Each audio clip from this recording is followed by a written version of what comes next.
All right, so today I want to talk about FC3, but also using a function of SKN for it. And I know that might sound confusing at first, but let me kind of set the stage here. All right, so selecting skin tone, it's a thing that, for Photoshop, it's very useful to be able to select the skin cleanly and easily and quickly, of course, right? Very important for all kinds of purposes. Now, what we've done with SKN is we have a cool function on it that sets up a really great skin mask using a chroma method, and we let Photoshop see better, if you will, through the skin tone, so it makes better, cleaner selections, and that's built in to SKN. But we found it to be so powerful, I love it so much, that we made it its own button down here in the bottom left of your SKN panel. That little circle, that you click it and it creates a skin tone selection. Now, if you were to right click that, you can choose sort of, very tight, average, loose, or very loose.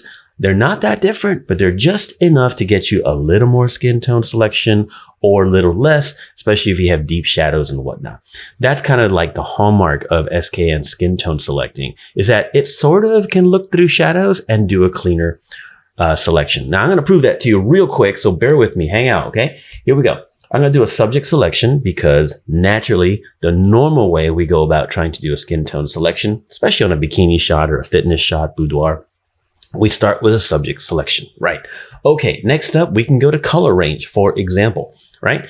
As you can see, it's already on skin tones. Now, we have a fuzziness of 10, and this selection is basically useless. All right, so let's just keep expanding it. It's becoming more useful. That's cool. Still have a lot of splotchiness in the shadows. Workable, but not quite. And now I'm getting to the point where, yeah, I have most of the skin, though the shadows are kind of blended. And now we're getting into the bikini and the face and the lips, and we still don't have the skin. So now it's getting too high like this.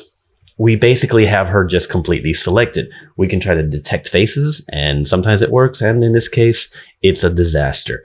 As you can see, there's too much selected. It's too much. It's not, yeah, she has blonde hair and that's going to be involved, but there's way too much selected to make a clean mask that's actually all that usable, especially if you want to make significant changes. Now, where would you maybe want to make significant changes?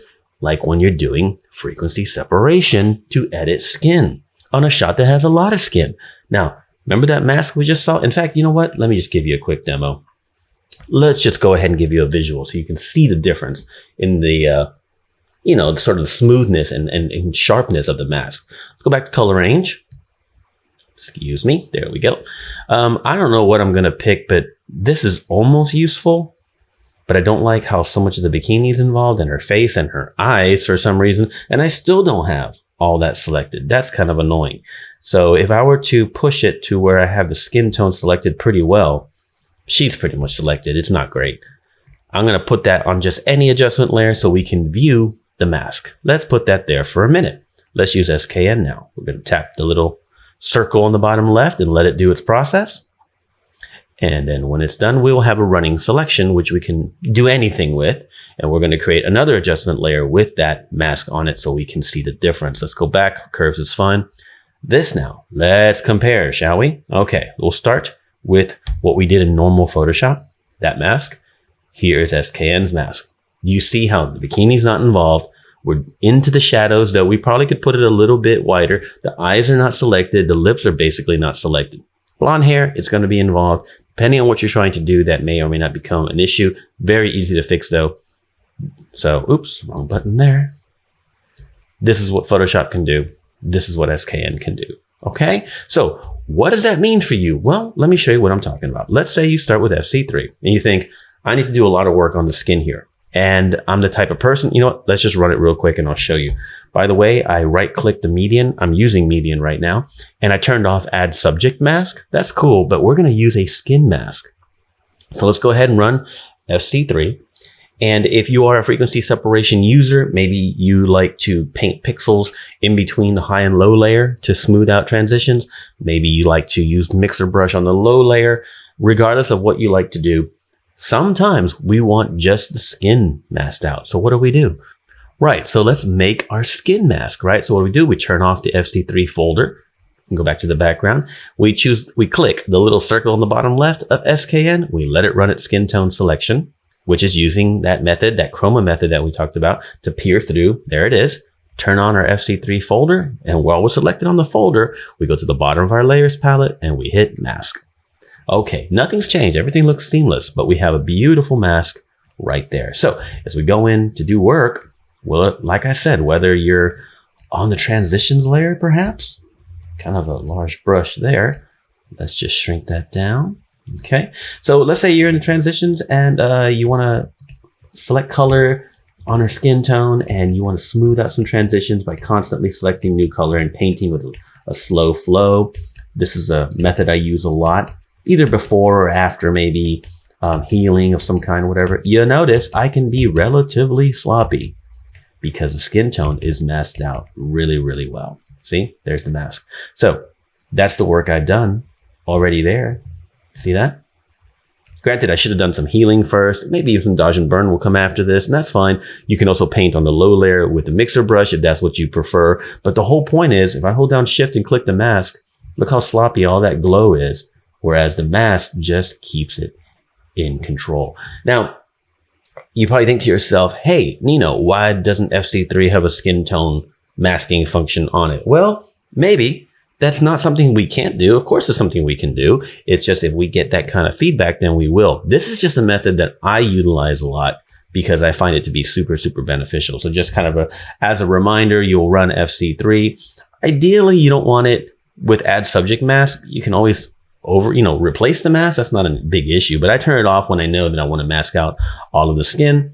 I run FC3 at whatever radius. Keep in mind too, that if you rerun it, with a different radius and whatnot, then it's still fine. You can always, use the mask as needed, okay? Now, we don't have a mask right now. We turn off the FC3 folder, come back to SKN.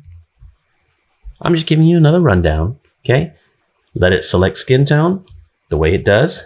Come back, turn on the FC3 folder and mask it. There we go. So this is something that I've been doing for a while. Every now and then I look at a shot and I go, you know what? I want to do a lot of frequency separation and I need a quick mask because I have a lot of skin, right? That's what SKN is for. So just keep that in mind. The SKN skin tone selection is not just using Photoshop functions. It helps Photoshop see. So it's super, super powerful for that sort of thing. Try it out if you have both panels. If you don't, maybe consider getting the other one if you feel like that's a powerful thing for something that works in your workflow. Like if you shoot glamour, boudoir, fashion, art, nudes, or whatever, having those together is super powerful.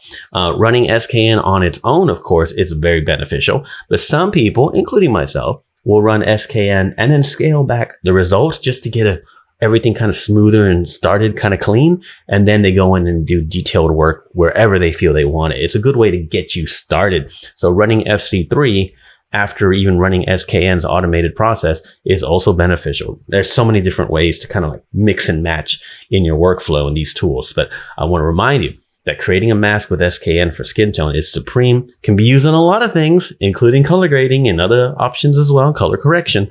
But using it for frequency separation is not something everyone thinks about, but it's something that I love to do. And that's why I wanted to show you guys today.